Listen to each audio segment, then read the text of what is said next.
धूल जो होती है ना, घर में जमा होती है, कपड़ों पर लग जाती है, और वो धूल को आप ऐसे ऐसे झटकार दो, वो धूल पूरी झड़ जाती है।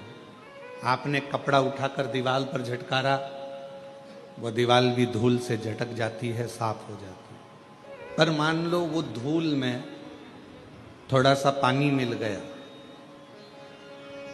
तुम्हारे झटकने से झटकेगी? जम के तो बोलो। कपड़े में धूल जमी थी और उस पर पानी लग गया तो वो झटकेगी? क्या हो गई? वो अभी तक धूल थी, पानी लगते से ही वो मिट्टी हो गई, कपड़े में चिपक गई। अब वो झड़ने वाली नहीं है, धोना पड़ेगा, साफ करना पड़ेगा, मिट्टी को हटाना पड़ेगा, मिट्टी को साफ करना। धूल पानी मिलने पर मिट्टी हो जाती है, और मिट्टी अगर वो बन गई तो फिर धीरे से उसके शिवलिंग का निर्माण हो जाता है। भगवान की कोई गणेश जी की मूर्ति बन जाती है, कोई देवी जी की प्रतिमा बन जाती है, फिर उसका पूजन, उसकी आराधना, उसकी अर्चना हो जाती है, उसकी पूजन अर्चना। वो मिट्टी, वो धूल थी, पर अब वो मिट्टी बन गई पानी लगने के बाद। और याद रखना, धूल को झटका जा सकता है पर मिट्टी को झटका नहीं जा सकता। मिट्टी चिपक जाती है शरीर से तो फिर उसको धोया जाता है, उसकी मूर्ति बन जाती है, उसका श्रृंगार हो जाता है, उसका पूजन हो जाता है, वो श्रेष्ठ हो जाता है। कब बनी वो मिट्टी? जब उसमें पानी लग गया। जब उसमें पानी लगा तो वो मिट्टी बनी। पानी लगने के बाद वो मिट्टी बनी, नहीं तो वो धूल थी।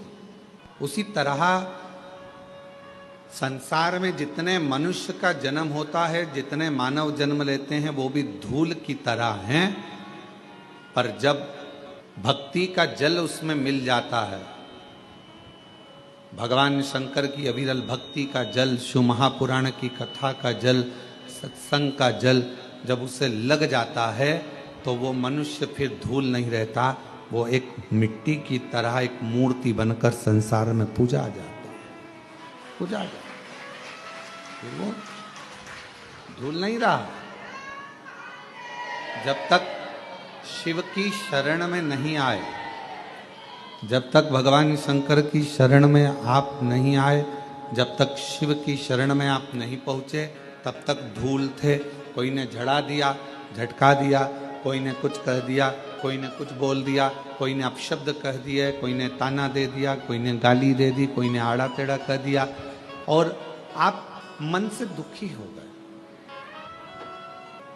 आप हृदय से दुखी हो गए, आप हृदय से नेत्रों से नीर बहने लगा, आंखों से आंसू बहने लगे, फिर आप दुखी हो गए, दुखी। पर जब शिव की कृपा हो जाती है, भगवान शंकर की करुणा हो जाती है, जब मेरे ओघड़दानी दया करना प्रारंभ कर देते हैं और अपनी भक्ति का थोड़ा सा जल, अपनी भक्ति का थोड़ा सा जल आपके शरीर के इस आत्मा को, चित्त को छूता है, फिर आप केवल साधारण नहीं रहते, आप धूल नहीं रहते, आप कुछ श्रेष्ठ बन जाते हो, आप कुछ खास बन जाते हो। और जब आप में श्रेष्ठता आ जाती है, आप जब कुछ खास बनते हो, श्रेष्ठ बनते हो, आप में कुछ अच्छाइयाँ आ जाती हैं, तो फिर जितना संसार में रहने वाला मानव है, जितना मनुष्य, दुनिया के जितने लोग हैं, फिर आपका आदर, सम्मान, सत्कार करना प्रारंभ कर देते। श्रेष्ठता, श्रेष्ठता कब प्राप्त हुई? क्या बना चला रहे हो? श्रेष्ठता कब आई? श्रेष्ठता कब प्राप्त हुई? श्रेष्ठता कब मिली? जब भगवान की अविरल भक्ति, भगवान के निर्मल भक्ति का जल आपको और हमको प्राप्त हुआ। जब भगवान की अविरल भक्ति का जल आपको और हमको मिला, और कृपा की ना हो जो आदत तुम्हारी, तो सुनी रे अदालत तुम्हारी, गरीबों के दिल में जगह तुम ना पाते, तो किस दिल में होती इबादत तुम्हारी, कृपा की न हो। शंभो शंभो शंभो तुम्हारी, तो सुनी रहती अदालत तुम्हारी।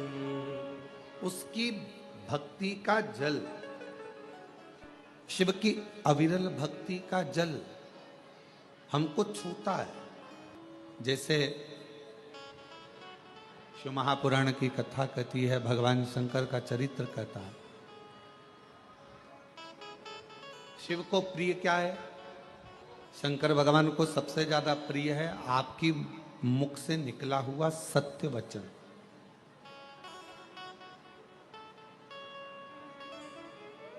फिर भगवान को प्रिय क्या है? तो कहा, जो एक लोटा जल आप भगवान देवादिदेव महादेव को चढ़ाते हैं वो शिव को प्रिय है।